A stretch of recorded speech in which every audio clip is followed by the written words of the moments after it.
Hi ಎಲ್ರಿಗೂ ನಮಸ್ಕಾರ. ಇವತ್ತು ನಾನು ವೇರ್ ಮಾಡಿರುವಂತಹ ಶಾರ್ಟ್ ಕುರ್ತಾ ಬಗ್ಗೆ ಹೇಳ್ತಾ ಇಲ್ಲ, ಇದು ಅಂಗಡಿಲಿ ತೊಗೊಂಡಿದ್ದು. ಈ ಥರದ್ದೇ ನೆಕ್ಸ್ಟ್ ವಿಡಿಯೋದಲ್ಲಿ ಅಪ್ಲೋಡ್ ಮಾಡ್ತೀನಿ.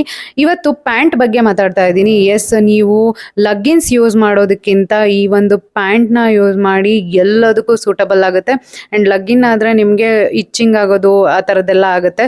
ಕಂಫರ್ಟಬಲ್ ಅಷ್ಟೊಂದು ಇರಲ್ಲ. ಬಟ್ ಈ ಪ್ಯಾಂಟ್ ಎಷ್ಟು ಕಂಫರ್ಟಬಲ್ ಅಂದರೆ, ಆ್ಯಂಡ್ ಕ್ಲಾತ್ ಕೂಡ ತುಂಬಾ ಚೆನ್ನಾಗಿದೆ, ಬಣ್ಣ ಹೋಗಲ್ಲ, ಏನೂ ಇಲ್ಲ. ಒಂದು 4-5 ಸರಿ ವಾಶ್ ಕೂಡ ಮಾಡಿದ್ದೀನಿ ನಾನು ವೇರ್ ಮಾಡಿರೋದು. ಆ್ಯಂಡ್ ಬ್ಲ್ಯಾಕ್ ಪ್ಯಾಂಟು, ಇನ್ನು ಕೆಲವು ವೇರ್ ಮಾಡಿಲ್ಲ.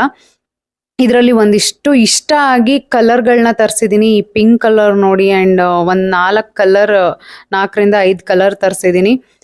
ಈ ಬ್ಲ್ಯಾಕ್ ಆ್ಯಂಡ್ ನಾನು ವೇರ್ ಮಾಡಿರೋದು ತುಂಬ ಸರಿ ಯೂಸ್ ಮಾಡಿದ್ದೀನಿ. ಒಂದು 5 to 10 ಟೈಮ್ಸ್ ಯೂಸ್ ಮಾಡಿದ್ದೀನಿ ಅಂತಲೇ ಹೇಳ್ಬೋದು. ಈ ವೈಟ್ ಯೂಸ್ ಮಾಡಿಲ್ಲ, ಆ್ಯಂಡ್ ರೆಡ್ ಕೂಡ ಯೂಸ್ ಮಾಡಿಲ್ಲ. ಬಟ್ ಯಾವುದು ಕಲರ್ ಹೋಗಲ್ಲ, ಎಲ್ಲ ಒಂದೇ ಕ್ವಾಲಿಟಿ ಇರೋ ಅಂಥದ್ದು. ಸಖತ್ತಾಗಿದೆ. ನಿಮ್ಗೆ ಇಷ್ಟ ಆದರೆ ಸ್ಕ್ರೀನ್ ಮೇಲೆ ಲಿಂಕ್ ಇರುತ್ತೆ, ಅಲ್ಲಿಂದ ಕ್ಲಿಕ್ ಮಾಡಿ ನೀವು ಬೈ ಮಾಡ್ಬೋದು. ಈ ಪ್ಯಾಂಟ್ಗಳು chudi, crop top, T shirt, short kurta ಎಲ್ಲದಕ್ಕೂ ಸೂಟ್ ಆಗುತ್ತೆ. ಇಷ್ಟ ಆದರೆ ಸ್ಕ್ರೀನ್ ಮೇಲೆ ಲಿಂಕ್ ಕಾಣುತ್ತೆ, ಅಲ್ಲಿಂದ ನೀವು ಬೈ ಮಾಡ್ಬೋದು. ಐ ಥಿಂಕ್ ಈ ವಿಡಿಯೋ ನಿಮ್ಗೆ ಇಷ್ಟ ಆಗಿರುತ್ತೆ ಅಂದ್ಕೊಳ್ತೀನಿ. ನೆಕ್ಸ್ಟ್ ವಿಡಿಯೋದಲ್ಲಿ ನಾನು ನಿಮ್ಮನ್ನ ಭೇಟಿ ಆಗ್ತೀನಿ. ಅಲ್ಲಿವರೆಗೂ ಲವ್ ಯು ಆಲ್, ಬಾಯ್.